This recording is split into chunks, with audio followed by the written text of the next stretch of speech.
TMR Gang is about to go live online. Catch the video stream of the hottest and most awarded morning program on Philippine FM radio, The Morning Rush. Straight from the Monster Facebook page at RX931, the Monster YouTube channel at RX931, and Twitch.tv/Monster RX931. Time to have fun with hosts Chico, Hazel, and Marky. Join the TMR Gang now. Stand by and enjoy the program.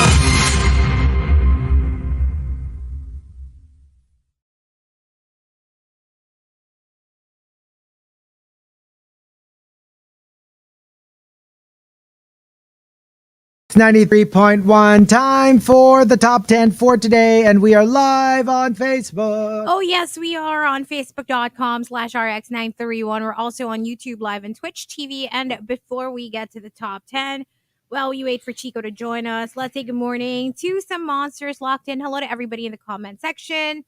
What's up, you guys? Hello to Height of Hubris. Good morning to Irvin Tanig, who says, grabing kwentuhan from creepy candle shiz to ... Hello to Miguel. Of course. AKA Survey, who says, good morning. Not feeling great emotionally since last night. But seeing my name as part of the topic senders today made me happy or glad. I hope you feel better. Survey. Hello to Alex. Good morning to the IDS Engineering Department, listening from New York, Cubao.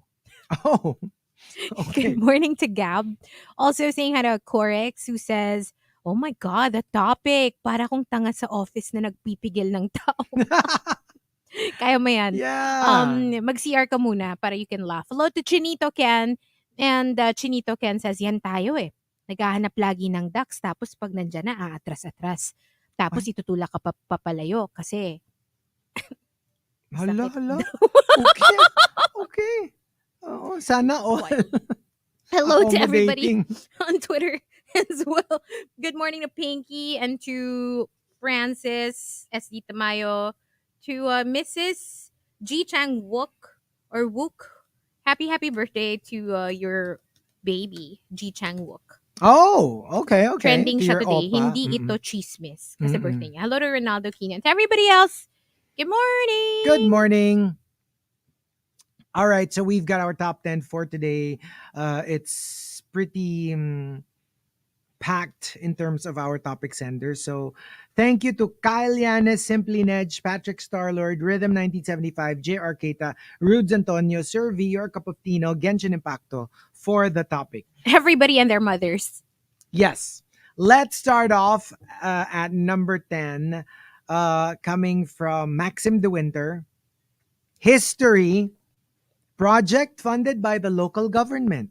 Chismis, project daw ni Mayor. Tapos kailangan may name. Mm-mm. Kailangan, 'di ba, naka-paskill yung name. Oo, 'di ba? Or kunyari pag basketball court, naka-paint talaga doon sa mismong court. And then when you think about it, like, if it's local government, isn't it really us who like? How do you pay feel for it? about that though? When you see like names of politicians. Obviously, I don't like it. I mean, like in other countries, do you see it ba?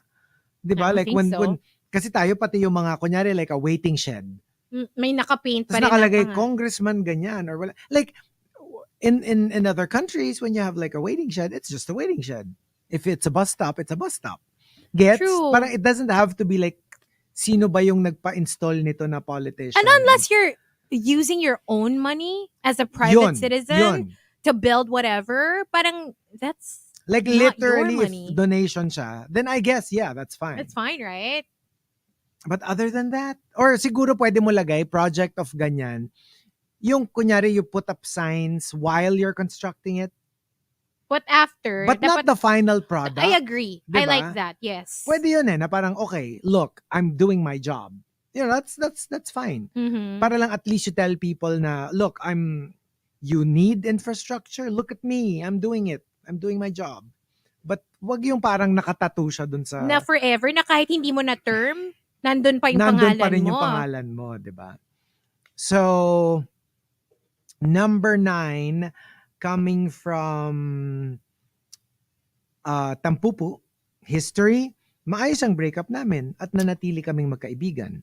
Chismis, Yung bago kong jowa, ang third party ko noon at siya ang dahilan ng hiwalayan. Oh wow, okay, that's horrible. What if legit naman kayo?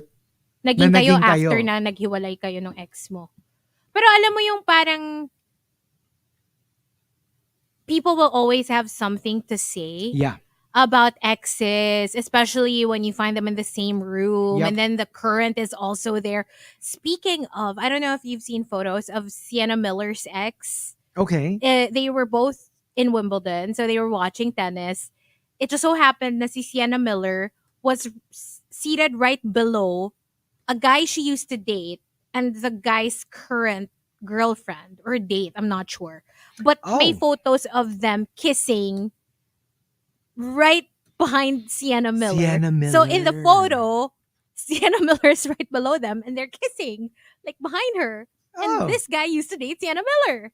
Alam mo yung parang, I would feel a little weird, offended if I were Sienna Miller. No, not because I'm jealous or I don't want to see them make out. It's just, we're on camera. Can you at least not do that while like we're on camera? You know, that's true. Tsaka alam mo yung, hindi kasi I was thinking, baka naman alam mo yung peck on the peck lang on the lips, tapos na photograph, so it looks like they were making out. Kasi kung all out making out, parang, yeah, like, why? You can make out in the privacy of your own. Siguro peck lang because I'm guessing they wouldn't full on snog. It's Wimbledon and people there are very, very classy and very. So I doubt na it was a full on makeout sesh, but still, it's a little weird. Pero kung konting parang, but just to be photographed, alam mo yun, parang that's people will look at that photo forever. Minsan naman you're not thinking, 'di ba, when you're like with your significant other, yung parang it's second nature na, 'di ba, na parang like, kamusta ka na? Like, are you still okay? Do you want a drink? Do you want like, diba? Parang like, sometimes it gets frozen in the worst way possible na it makes it look like they were making out right behind the ex, which of course makes for juicy chismis. Feeling ko kung ako yung napicturean, siguro yung picture ko, wala akong itim sa mata. Kasi sa kaka-eye roll mo. Like all the photos be like, oh. Well, malamang naman di mo nakikita because you're behind them. I mean, you're in front of them. No, I'd still be rolling my eyes. You would be just knowing that they're behind me and be like, oh. That's true though. That's true. And number 8, it's very similar to number 9, Pinky Mondes. History, we are sad to announce that we are parting ways, but we will always be the best of friends. Chismis, nag-break dahil may third party. Di ba parang yun naman yung standard? Hello, that's like the post of every single couple na nag-break. Yeah. We shall remain the best of friends. We will always have love and respect for one another.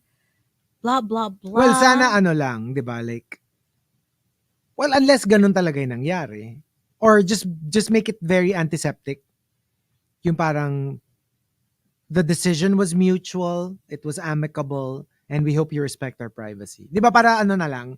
Yung kasi minsan nagsasabi ka pa na we aim to become best of friends even after this. Tapos bilang mag-aaway kayo. Yun ang napapansin ko. Yung parang yung may pa-press release kayo na ganun and then give it like a couple of months. Yung pag nag-sink in na. Biglang meron ng mga demandahan, meron ng ugly custody battle or whatever. That's true. That's usually what happens. Kaya sa akin parang make it na lang, very generic.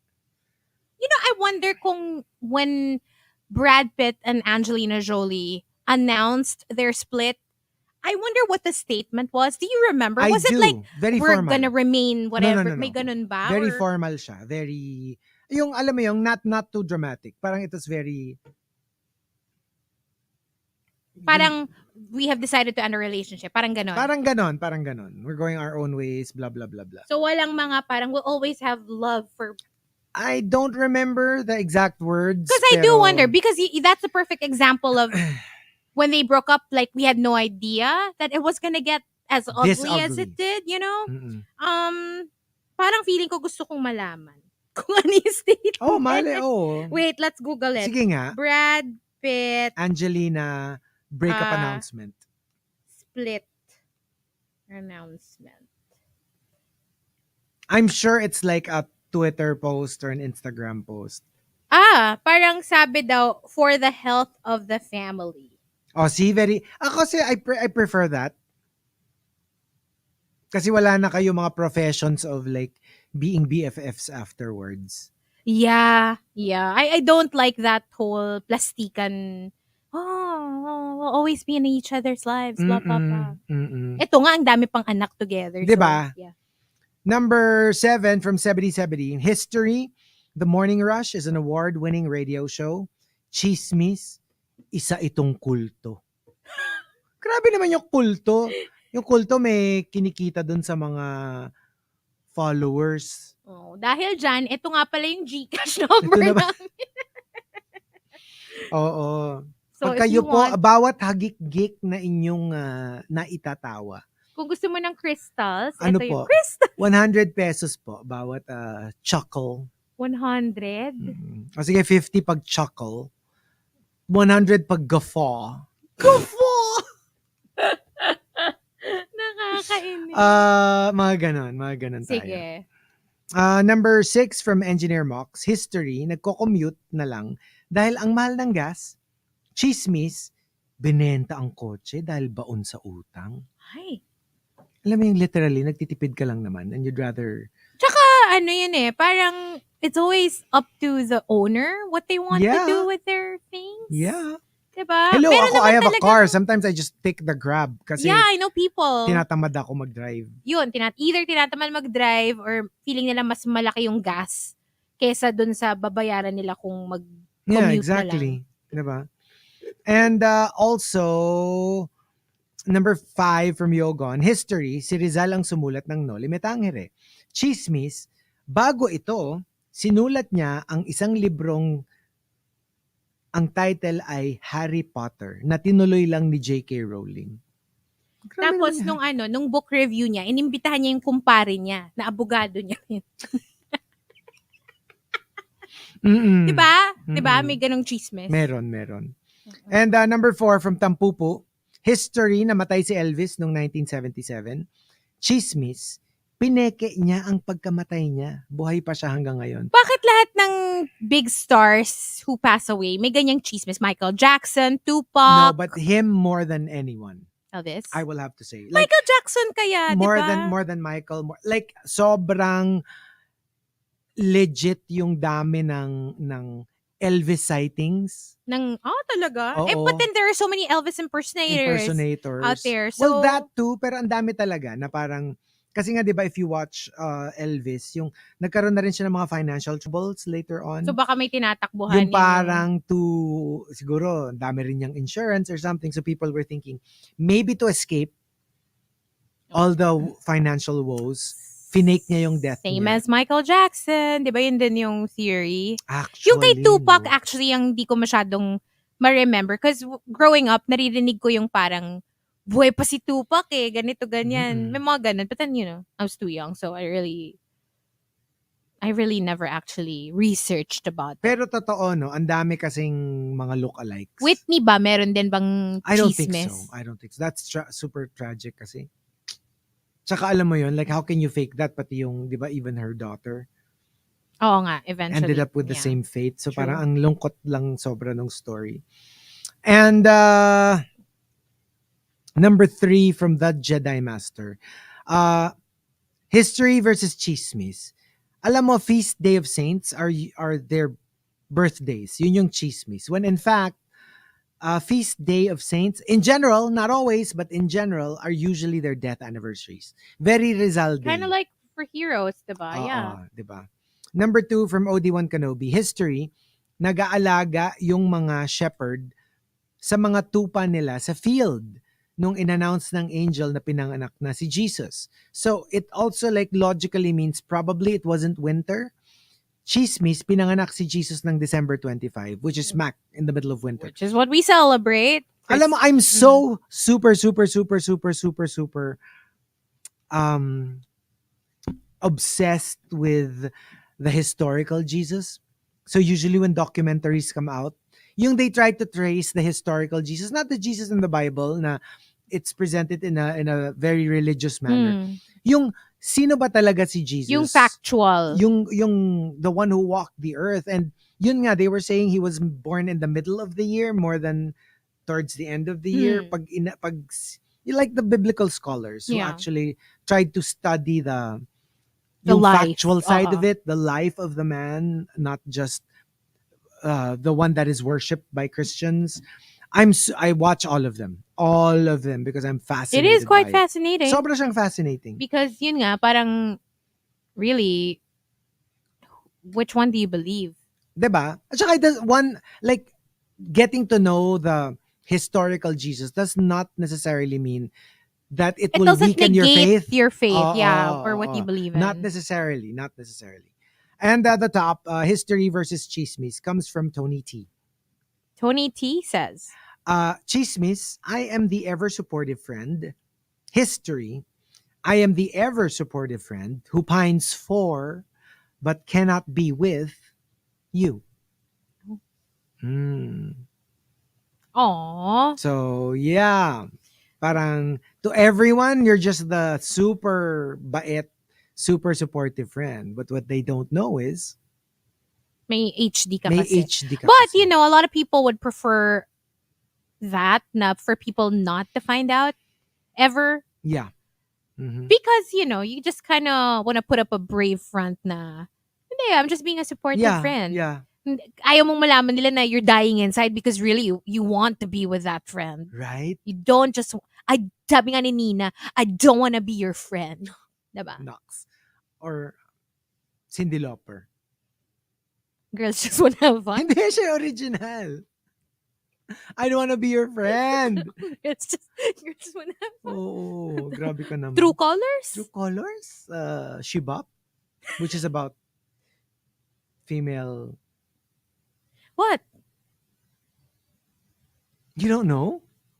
You know the song, right? Shibop, Shibop, Boo Bop. It's about female self-pleasure. That's why the video. She-bop. Like she has this like Why magazine. Bop? Because you bop it? I don't know. Diba? Diba you bop the nose of your pet? You boop. Boop, boop. Yes. Baka dun galing yun. Kasi yung isa... Eh, di ba ang dami ring songs? She's a bop girl. She's a bop. What? So I'm sure there are multiple meanings. Baka naman may multiple meanings. Interesting. And there you go. So we will be playing a couple of songs in the RX booth first, but we will stay on Facebook Live. Here's something from Ilona Garcia up next. It's called Vibin'. Don't forget, you can still text us your shout out 0961-136-7931. For now, enjoy this right here on The Monster.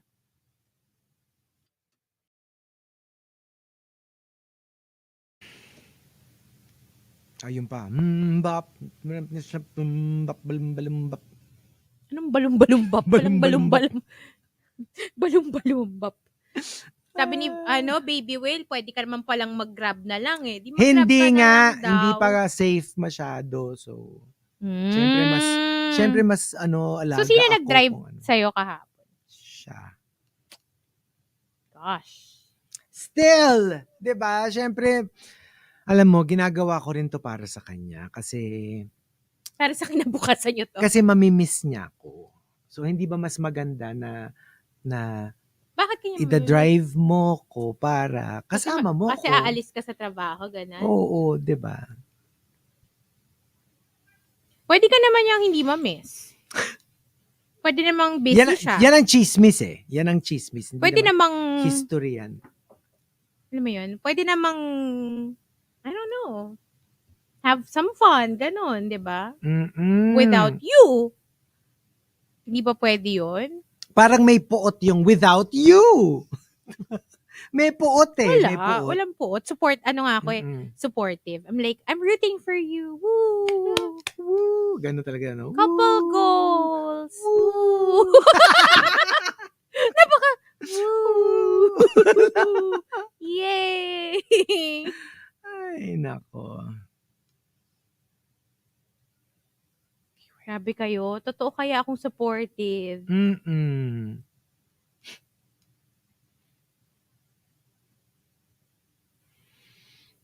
Dalawa pa. Huh? Okay, isa na lang. Di pa ako tapos sa top 10 eh. Habang ginagawa ni Chico yon, just reminding you na we have parang an ask Oh yeah. Chico, Yes, ask Hazel, ask Marky, ask TMR thing that we're doing. We're filming that video in the coming days. So if you guys have questions, you should check out our Facebook page, The Morning Rush on Facebook. So you can post your questions. Okay. That would be cute. Please join. And join us on our anniversary. Friday! My gosh, it's Friday na.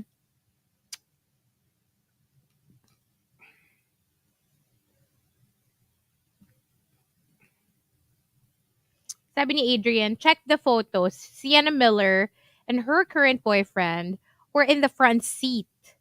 Or we're in front of Tom Sturridge and the new girl. They were all friendly. Sienna That's even her ex, took Tom group selfies Sturridge? with them. Yeah. Tom I'm Sturridge. a big fan. Who is he? I don't know him. Ano yan? BFF yan ni BFF ni Jamie Dornan na naman. No. Rob Pats. They're buddies. Childhood buddies. Di malamang friend din ni Jamie Dornan. Di ba? Friend sila. Yeah, Sienna Miller was with Tom Sturridge from 2011 to 2015 after Jude Law. Can I yun ang next kong morning crush? I don't know him. Really? Okay, let me check if I've ever watched any of his. Pero grabe yung glow up work. niya. Like before, he looked so parang gusgusin teenager. Oh, I haven't seen any of. And then, like as he got older. I haven't seen any of his stuff. He will be household name soon. Really? Because he has just been cast as the Sandman. Neil Gaiman. Like, it took forever. Like, I'm so surprised that now palang merong film adaptation because it's one of the most iconic, like, comic book characters na ripe for filming na talaga. And he's been cast and I was shocked. I was like, wow. Like, this is the kind of high profile adaptation that you get an A-lister. Like yun, pwedeng Rob Pats actually, to be honest. Kundi lang siya siguro Batman. Parang he would be like, I can imagine him as playing the Sandman. That, but Tom Sturridge has been cast. So I was like, oh my gosh. Alam mo, I know his name, but I don't remember his face. Trust me on this. He will be a big star after the Sandman. I mean, unless it's a train wreck, ha? Kung train wreck, medyo career killer yan. Pero, oh my gosh. I can't wait. I cannot wait. Oh, merong may type kay Juice Blank sa comment section. Si Jaime Paulo or Jamie Paulo. Teka, ang gwapo pala nung Juice Blank. Ay, hala? Hoy, Juice Blank, Hala? may admirer ka. Oo. Sabi ni Juice Blank, hala, may kilala akong opto. Gusto mo? Okay. Emerson? Yung kay Emerson, ayaw mo yung Ask Hazel niya. What do you mean? Hanapin mo. Scroll up lang ng Hindi, konti. ano nga ibig niya sabihin doon sa tanong niya na yan? Like, what counts as? In terms of what? Are we talking about a body part?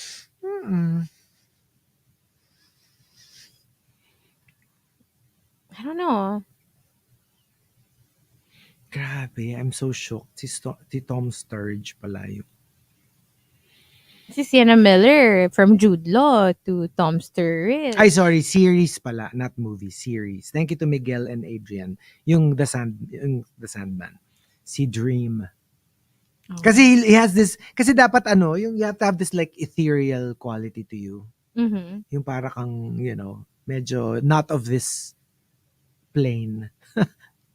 So, di ba, parang Rob Pats, laging napaka-pale niya, and Sandman is super pale, like practically puti. Hey, on Friday, for our anniversary special, we'll have TMR awards. So watch out.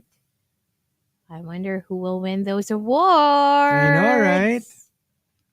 And let's see.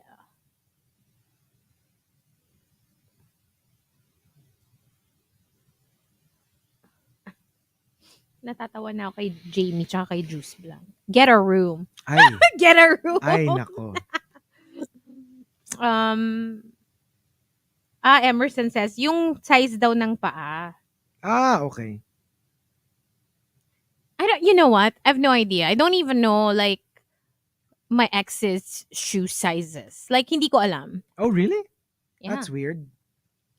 Paki ko naman kung malaki yung paa nila or hindi. Hindi, never ka nagregalo ng shoes? Sneakers? Never. Okay. Never. Never even asked, like, anong size ng paa mo? Never. That's weird. It's kind of like, that's weird. Really? Yeah, for me. Hindi ko naman kasi sila kailangan bila ng rubber shoes. Hindi naman. Pero like, alam mo yun, like generally speaking. You know what? Like, don't you ever go with them when they're buying shoes? You know, this says a lot about me when I'm in a relationship. Okay. I obviously don't ask enough questions. Yeah. I obviously don't try to find out as much as I probably should. Actually, no. I'm just in my own little world, you know? So, yeah. You know, I'm not very nosy when Hindi I'm naman in a nosy relationship. yun. No. In general. Not very nosy. I'm not very, like, I need to know everything like about tell me you more. because Tell me more. I'm like, okay, I'll tell you more about me. You don't have to say anything. You can just sit there and listen. The picture you're painting. Or I think they do tell me stuff. Maybe I just don't remember. Yeah. Or I forget. You don't pay or attention. whatever. I do naman when it's like something important or something juicy or whatever. Like, if they tell me their, PIN number sa ATM nila, joke lang na listen. Ayun nga, sabi ni Sheila, in short, walang paki si Hazel sa kanila. Hindi naman sa walang pake. I think lang talaga, siguro, I don't know, maybe I was with men also who don't share so much. And I'm just like, alam mo yung parang because they don't share so much and I don't ask enough questions. Ka. Wala. Ang ending, wala masyadong information. Hindi ko rin... For me, kasi minsan yung mga ganun, hindi naman importante. Mas importante how you feel about each other. Right? How they feel when you touch them. How you feel when they touch you. You know, stuff like that. That's the stuff that really matters. Take it from me. Anyway. Hold on.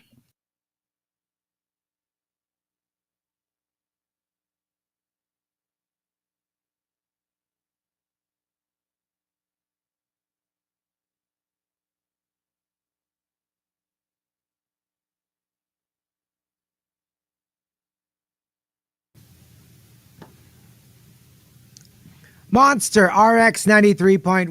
Time for the type ton. Ano type ton? The what? The top 10. The final 10. one. The final one for the day.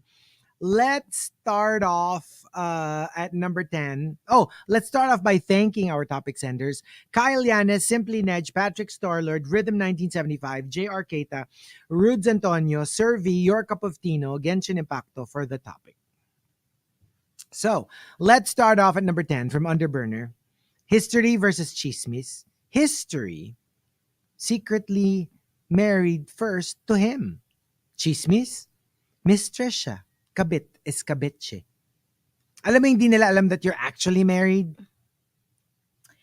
Yeah, well, I mean... Mga secret You're marriage. probably keeping it for a reason. Yeah. Maybe you're not supposed to be together, or I don't know. Maybe you just didn't want to invite them to the wedding. That's why you never told them about it. Or feeling ko ganito, yung secretly you got married, right? So you were married. Tapos naghiwalay kayo-ish. So, nag-move on na siya. Mm. May girlfriend na siya. Mm. Tapos ngayon, umaali-aligid ka. When in fact, you're still married. Gets? But because people never found out that you got married, they think you're the mistress in this equation. Kasi sila, public sila na they're in a relationship. Gets? Na parang di nyo lang alam, ako actually yung may karapatan. Because, akin yan. Oo. That's my toy. I mean, husband. Legal yan. Kami yung legal. Ako yung legal. Number 9 from Coco Hernandez. History, nakakatakam ang sexiness niya. Pero may chismis na patikim yan. Patikim? You mean... It's not just patakam. Patikim. May mga, well, for the ones na gusto rin niya, may patikim. Pero kasi pag sinabi mo yung patikim, it could mean just a sampler, like taste test. Pwede namang a little bite. Doesn't mean na yung patikim is the full dish. That's true. Pero minsan yun lang naman ang gusto mo. Kahit konting tikim lang. Oo. 'Di ba? I mean, kasi okay. Iba kasi kumbaga ang Tagalog. Sa hotdog, kahit yung dulo lang. Wag naman. Isang kagat. Pangit yun. No? Kasi ang ano natin, 'di ba, in Tagalog, when you say tikim, it's like a little taste. Yeah. But not too much. So taste test, basically. You did not eat the entire dish. You just maybe got like a spoonful. Mm-hmm. Pero in English, hookup. A hookup can be the full thing, or it can also be just a, thingamajiggy. What hookup na rin thingamajiggy? yun. Hookup na rin yun. What do you classify as a hookup? I'm curious. For me, as long as you got intimate. Whether it's a quickie or what something. What do you mean intimate? Do you consider kissing a hookup? Do you consider making out as a hookup? Maybe not making out. Maybe just a little bit more. If it involves the naughty bits, I think that's a hookup already. Even if Third base. Even if it's on the fly, alam mo yon, yung mabilisan na whatever, I still think it's a hookup. I would consider it a hookup. What if nakita mo lang but you didn't touch it? Probably not. That was more like a peek. I don't know. Yeah. Yeah. Make out. Ganun. O sabi nga ni Miguel gawa tayo. Taste test. Morning crush.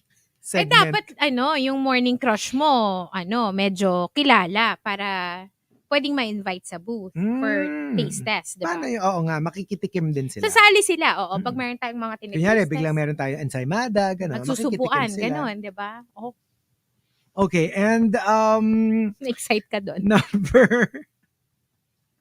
Number 8, coming from Yogon, history, yun yung maririnig mo sa teacher inside the classroom.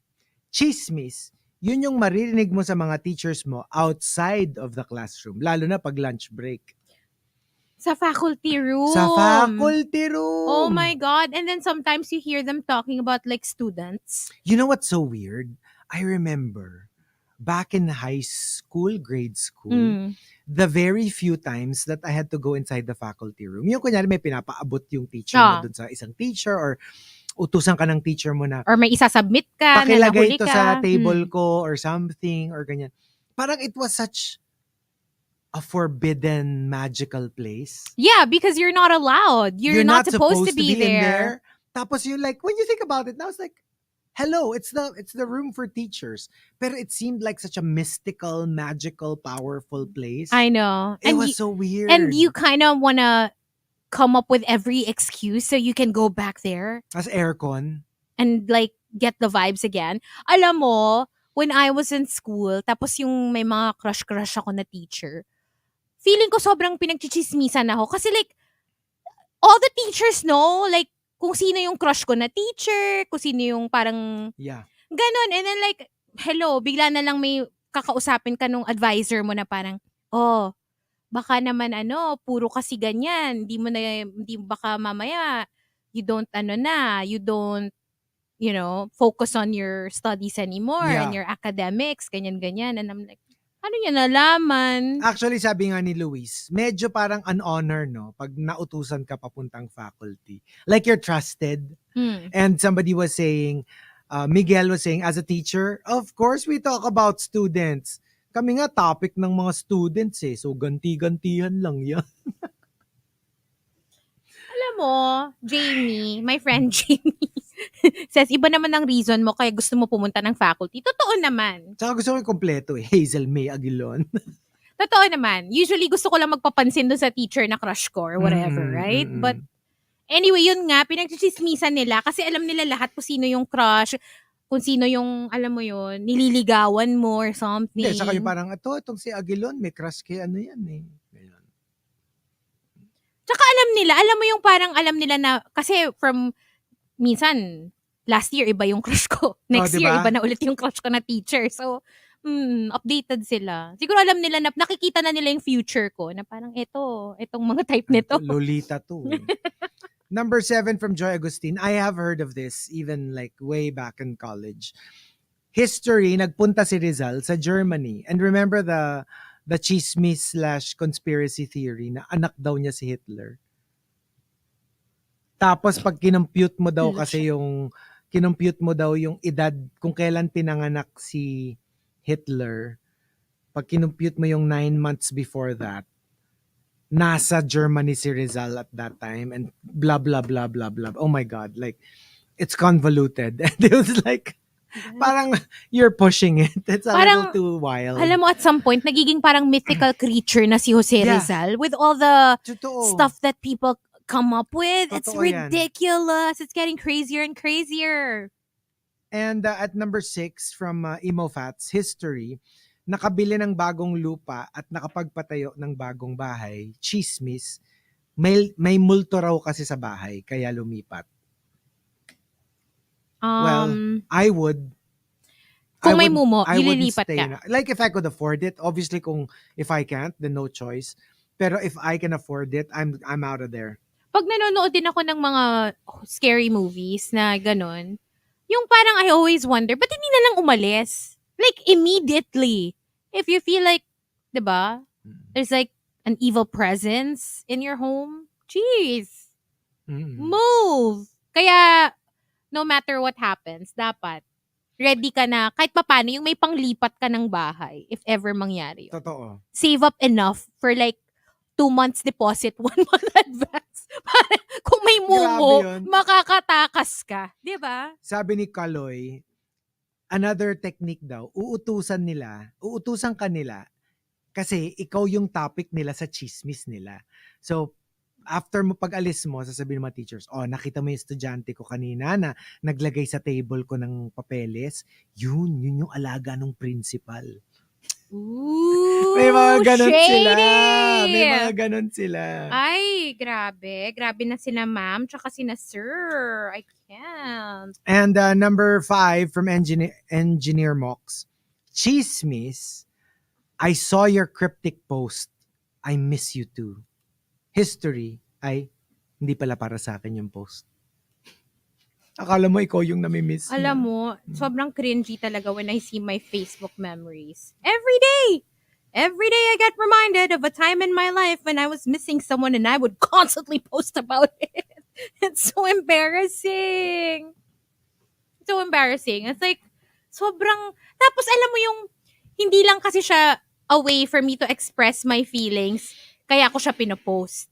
It was more, I'm expressing my feelings and I know that my ex will see it. And that's why I was posting all those things. My gosh, I'm so embarrassed. Like, I can't. I delete them sometimes when I can't stand them talaga. Yung parang, oh my God, sobrang cringe. Delete. Forget that ever happened. Well, Facebook always remembers. Ugh. And it will remind you. You can remember.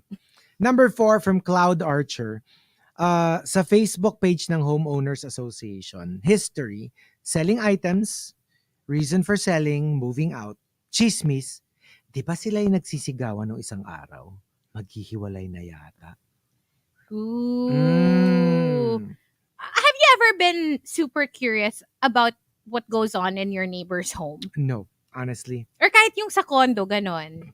No, not really. Wala ka kasing sigurong naririnig na weird whatever or... I have heard one couple doing it. Doing it? In the middle of the day. So, as I left my condo, bigla nadidinig ko merong humahalinghing dun sa katabi namin na condo. Kasi, di ba like I told you, if you're inside the condo, you don't hear anything. But once you're in the corridor, you hear everything. And they were not muffling their sound. Like, moaning and groaning. That's strange. That is... Alam mo pala, the other day, nakasabay ko sa elevator yung next door neighbor ko. Okay. And I've never seen my next door neighbor. Like, never ko nakita kung sino yung nakatira dun sa unit beside me. Anyway, so pagbaba namin ng elevator, usually, pag bumababa ng elevator sa floor ko, I like being the last para makita ko kung saan pupunta yung naunang bumaba. You know what I mean? So they don't see me. Because I just don't like the feeling na pagbukas ko ng door, may nasa likod ako. Alam mo yun? Medyo praning ako when it comes to that. So nakita ko, so si ate girl, parang napaisip ako, but parang mga 6 na boys yung kasama niya. So there's this girl and then like 6 boys, right? With her. So siya yung may dala ng key. So in my head, hello. Hello, neighbor. What's going on? Pero nung nakita ko na, yun nga, ay, huminto sila dun sa unit before mine. For some reason, siguro sketchy ako na tao, hindi ako pumasok sa unit ko. Kasi nandun pa sila sa door, dumire-diretso ko, pretending na hindi ako nakatira dun sa tabi ng unit. Hindi ko din alam kung bakit ayokong malaman niya na neighbor niya ako. Ganito dapat yung scenario. Sa elevator ka, may kasama kang babae, di ba? So, pinauna mo siya. Tapos doon na siya sa opposite side nag-walk. So, you're like, okay, doon siya. So, ikaw you... Tapos pagbukas mo ng door mo, nandun siya sa loob. Shut up! Anong fantasy yan? Nandun siya sa loob ng condo mo. No, pero yun nga. Alam mo yung parang nilakad ko pa all the way to the dulo of the corridor, dun sa may pa-fire exit, at binagalan ko pa para, tagal, sana nakapasok na sila. And then, nung narinig kong parang nagsara na yung door, umikot ako ulit, papunta dun sa unit ko. Dun sa unit. And I'm like, why did I do that? Weird. Yeah. Why did I do that? Number 3 from ODH History, Magellan discovered the Philippines after exploring the world. Chismis, afam talaga nila Lapu-Lapu si Magellan. Grabe na. Grabe naman yun. Grabe naman yung ba? narating nung chismis na yun. And from JRK Tat number 2, Chismis. Naku, ang gwapo naman ng batang to. Sigurado maraming babaeng papaiyakin yan. History, never nangyari. Kasi lalaki rin ang gusto. At lalaki rin yung umiyak. Hindi naman at least medyo sort of accurate. It is accurate. And the top, History versus Chismis, comes from Tony T. Tony T says, Chismis, sobrang may crush daw sa akin. Si Office Crush. History, ako din kasi nagkalat ng chismis na may crush siya sa akin.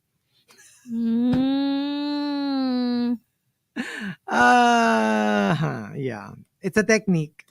Alam mo yung ikaw din yung, but you'd have to be very good at it. Dapat hindi niya malaman na sa'yo din galing yung chismis.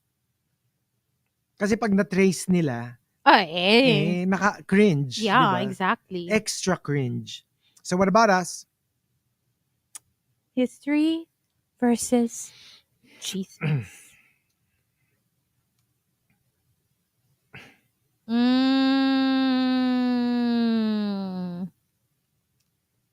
I think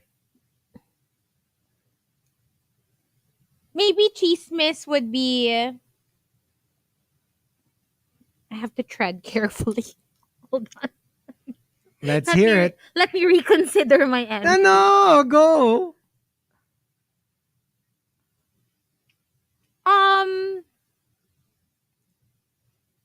Ayoko na, papalitan ko yun. Sinimulan, tapos hindi tatapusin. I have to think of something else. Delikada tayo dito. Mauna ka na. Sige, sige, habang iniisip sige. ko, nire-reconsider corny ko. nito.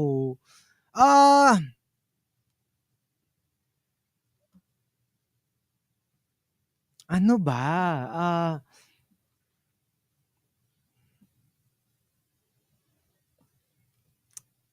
Sabi ni Miguel, bigay mo na Hazel, mag-anniversary naman. O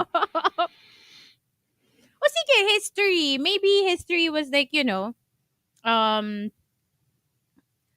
had a sexual relationship with someone. Mm-hmm. Chismis yun. But Okay. history is you were in an actual serious relationship and you were Like in love legit, with someone. legit. Let's just put it that way.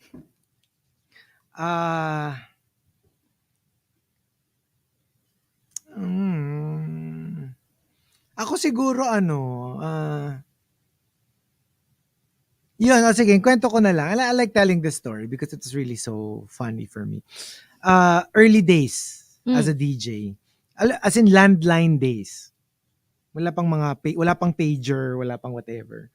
So the only communication we had with our listeners was our landline. 6319393. Okay. And, I would have regular callers. So, may mga tumatawag on a regular basis na parang to request. Tapos, like, legit kwentuhan. Yung parang, so ganyan. So, merong mga and there was this one girl na regular ko na siyang caller. And, yeah, like literally, magkakwentuhan kami, ganyan, get to know each other better. Tapos finally, sabi niya, okay, so, you know what? We've known each other for quite some time. Like, tell me how you look like. So, I was like, oh, I'm around 5'7", black hair, kayumanggi, and she was like, no. And I was like, what do you mean no? Like, you asked me how I look like, I tell you and you say no. Myself. Alam nga namang mas tama ka pa kaysa sa akin, and obviously you haven't even seen me yet. Sabi niya, no. You know, you're white, you're blonde, and you have blue eyes. Seryoso. Like, seriously. Kasi nga, because of the way you sounded before. Na-upset siya na Pinoy ako. All this time, akala niya, like, foreigner-ish yung itsura ko. Like, hindi man lang mestizo, like, literal, Caucasian. But it's so weird that you already told her that. Yeah, tas parang, ba't marunong ka pa sa akin? Tsaka alam mo, mas marunong ka pa sa akin, di ba? And like, alam mo, parang, I felt like I was betraying her fantasy. That she probably thought that she was talking to this American dude or kahit hindi Siguro American. Siguro may picture siya in her head. Right, of like this, right. That was her this picture. Big, burly, white dude. Di niya alam, big, burly, Asian dude. Big, burly. Wait lang. Pero I've been curious lang. Paano ba nag-evolve yung parang very douchebaggy Chico to the Chico now? Parang how did... Parang may disappointment yung the Chico now. Parang impressed ka dun sa that douchey Chico. Paano nagsimula yung transformation? At which point? And why did you feel the need to change? Or, kasi no, parang you know why? That doesn't happen overnight, right? But you know at why? Which point did that happen? Because, alam mo talaga, sige, ito, Radio 101 to because when you're a solo DJ, you're not talking to anyone. So you have to deliver your lines a la DJ, like Monster RX93.1. Here comes, Lizzo. It's like Lizzo the loser. You're putting on a show. You're putting on a show, and Lizzo the loser. And you're not, and like obviously, if I'm solo, I'll ad lib like that. But if I'm talking to you, I'm not going to be like, good morning, Hazel. How's your morning? I mean, like, obviously, I can't do it. What if we way. do that this week Parang for the rest no. of the week? Parang no. What if we do that and we talk to each other like, we have accents and stuff? And the gets ko pa yung accents. Pero can you imagine the bato ng words? It doesn't sound natural. I mean, we could, but we're going to sound a little wired if we talk like that. So, alam mo yun, that's where the change happened. Because when we started boarding with each other, alam nga naman you talk to each other ad-lib style, di ba? You can't. And you notice we still do, like for example, Hazel still does it. If she's talking to me, she will talk to me in very conversational manner. Pero like, let's say we wrap up the top 10 and she starts introducing a song. Nag-iiba na rin yung bato. So I guess that's sorry. Pun ano. Shut up! Leave me alone! Hindi pa ba tapos yung bato? Bakit hanggang ngayon meron pa rin Pun unintended. So yeah, that's how it works. And so I guess that's when the more natural Chico came out. Well, vocally came out. Like kasi nga parang mas nadidinig mo yung how I really talk. Like if I were to talk to you on the phone, mas ganon as No, opposed to the radio bato. But like early conversational you was different from today's conversational you. But that was already in transition. You were transitioning. So ngayon, ito na yon. You transitioned. Transition complete. Hindi, pero gets, nagbabago na rin yun. I'm sure I sounded douchier even before that. I think in general, like with radio in general, it's become very different from what it used to be. So I guess it follows. Yeah. Yeah. So it's, alam mo yun, like it just became more conversational. It just became more natural. So, kasi like if let's say for whatever reason I become a solo jock again, syempre medyo babalik ulit dun. Because it's really different because you're not really talking to anyone. You're talking by yourself. Hello, solo jock ka pa rin, may opportunity ka naman eh. From 6 to 6:30, gano'n. Diba? Pwede ka naman solo jock kung gusto mo. Pwede naman. Oh, diba mga ganon? Minsan, diba? Napapasolo nga ako eh, diba? Minsan, 6:15, ganyan. 15 ganon, minutes. Diba? I always give you a chance if you want. Parang mag-open ka muna. Mag-open ka muna. Nandiyan na ako ng para tea. mag-practice mo, di ba? Nandiyan na ako ng tea. Practice ka muna sa console ulit, di ba? Baka na-miss mo eh. Yun, di ba? Anyway, thank you for joining us. Thank you for joining us. It's been fun. We'll be back tomorrow. It's going to be Riot Wednesday. And don't forget, Friday is our anniversary special. Yes. We'll do TMR awards and, whatever else. So make sure to catch us tomorrow. And, well, the whole week we'll be back on Facebook Live and we'll be back on air. Stick around. Nikki is up next. Leaving you with one last song, something from Ty Verdes. That's it for the Morning Rush with Chico and Hazel today. Bye for now, you guys. Bye.